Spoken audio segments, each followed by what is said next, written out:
Oh, I've thought of one. Go on.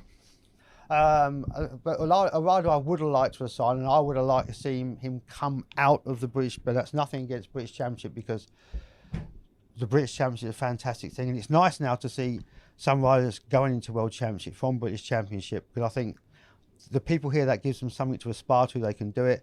And a rider I would have liked to have seen go to World Supersport and then hopefully on from then sooner than he has is Taron McKenzie.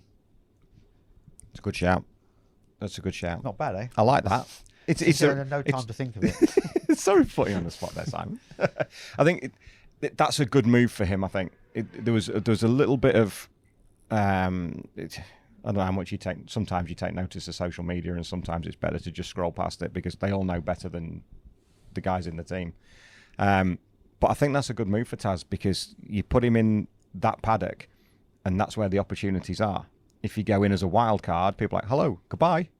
But when you're there every week and you live in it and you're in that paddock for 12 rounds for a season, that's where people take more notice. Well, obviously, with that team, Midori Oaka, I've known her for years. I've got a lot of respect for her. They, in the first 2 rounds, weren't ready. But that will be a good bike, and I think he'll do a really good job. But like I said, if you to name someone I think I'd like to have seen there sooner, and he's been British champion, I know that, and fair play. And obviously, I know his dad, I raced with his dad many, many years ago, because we're both old now.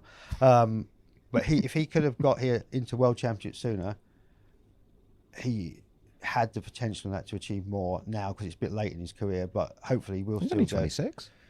Yeah, I know, but in terms of racing, so let's say that's older now, isn't it? Then he's 27, and then if I was him, I'd probably try because there's no point in going Superbike unless you're on the right bike. Because Bradley Ray now is in the team in World Superbike, but Bradley Ray's had a fantastic year last year, but you have to be realistic and look where he's going to finish, and he will struggle getting the top 10. I think he knows that before he goes there, though, doesn't he? As long as he accepts that. Now, for Taron, he's better staying in Supersport than being not in the right Superbike team to have a chance to challenge to win.